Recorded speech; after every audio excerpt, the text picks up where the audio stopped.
Penanganan sampah jadi program super prioritas mendesak Koster Giri. Tuntaskan masalah TPA Suwung dengan teknologi tinggi. Insentif 1 miliar rupiah bagi desa adat yang sukses kelola sampah berbasis sumber.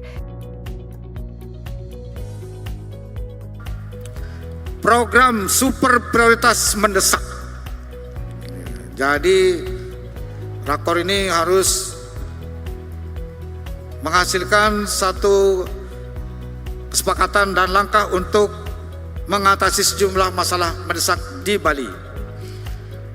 Yang pertama adalah menuntaskan permasalahan sampah, baik sampah plastik maupun sampah biasa.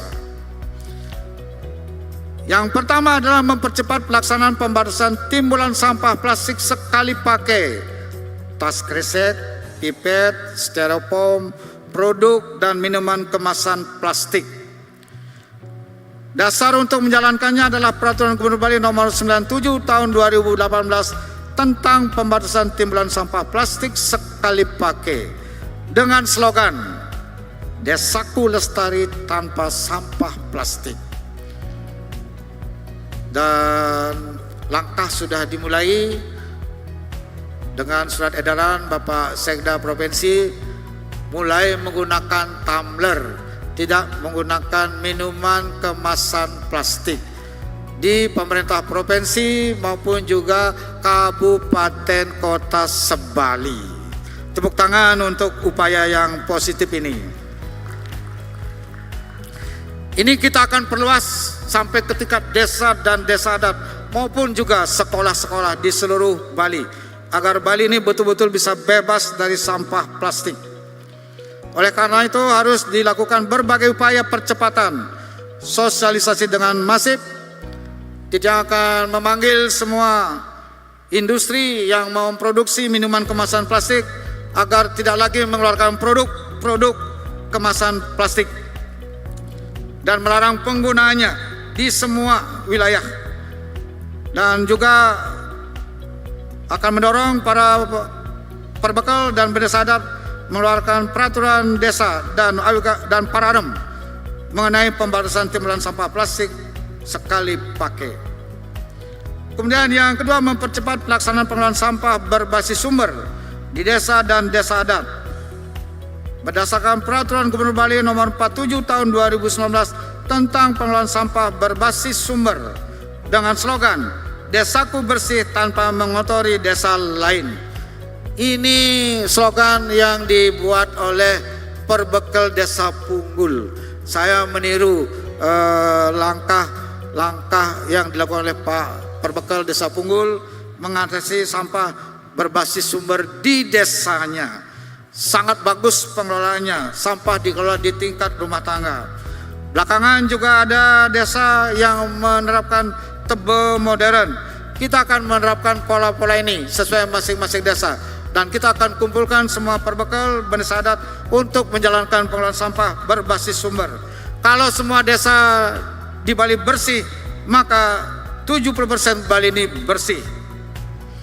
Karena itu upaya percepatan akan dilakukan, sosialisasi dengan masif, mengevaluasi dan menuntaskan pembangunan TPS 3R, mendorong desa memberlakukan peraturan desa dan desa adat memberlakukan Paradem tentang pengelolaan sampah berbasis sumber, menerapkan pola dengan meniru sejumlah desa adat yang telah berhasil mengelola sampah berbasis sumber, bekerja sama dengan pihak ketiga untuk membangun fasilitas pengolahan sampah dengan teknologi insinerator khusus untuk Denpasar, Badung, dan Gianyar yang volume sampahnya sangat tinggi, tidak bisa hanya ditangani dengan pola berbasis sumber karena wilayahnya sangat terbatas. Jadi kita akan mengelola ini secara bersama-sama.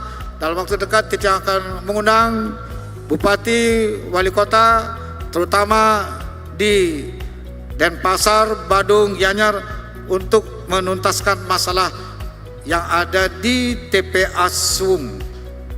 Kita akan terapkan sistem dengan teknologi yang bisa mengolah secara tuntas. Kemudian juga akan menginstruksikan kepada Perbekal agar mengalokasikan anggaran dana desa yang bersumber dari APBN untuk program pengelolaan sampah berbasis sumber, dan juga menginstruksikan wali kota bupati agar pengalokasian dana ADD yang bersumber dari APBD kota kabupaten untuk program pengelolaan sampah berbasis sumber diatur dengan persentase pagu tertentu. Selanjutnya juga akan menyelenggarakan lomba desa adat dalam pengelolaan sampah berbasis sumber, supaya desa itu terdorong untuk menyelesaikan masalahnya sendiri. Jadi kita harus memberikan pendidikan kepada masyarakat, siapa yang menghasilkan sampah dia yang harus menyelesaikan.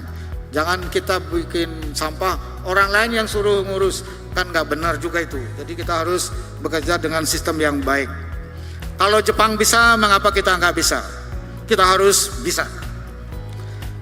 Yang ketiga, mempercepat pelaksanaan penanganan sampah berbasis sumber di hotel, restoran, mal, tempat ibadah, lembaga pendidikan, pasar tradisional, perkotaan, dan tempat wisata. Upayanya adalah sosialisasi dengan masif kepada semua pelaku usaha pariwisata, lembaga pendidikan, tempat ibadah, pasar tradisional untuk mengelola sampah berbasis sumber, dan mewajibkan semuanya memiliki unit pengelola sampah. Kita akan lakukan ini dengan sistem yang tertata dan terorganisir dengan baik. Kemudian memberikan sanksi kepada hotel, restoran, mal yang tidak melaksanakan pembatasan timbulan sampah plastik sekali pakai dan pengelolaan sampah berbasis sumber. Sanksi administratif yang berkaitan dengan izin operasional. Sanksi sosial berupa pengumuman kepada publik terkait hotel, restoran, dan mal yang tidak ramah lingkungan dan dinyatakan tidak layak dikunjungi. Kita harus keras dan tegas. Kemudian memberikan hadiah dan atau penghargaan kepada desa-desa adat yang mampu berhasil mengelola sampah berbasis sumber.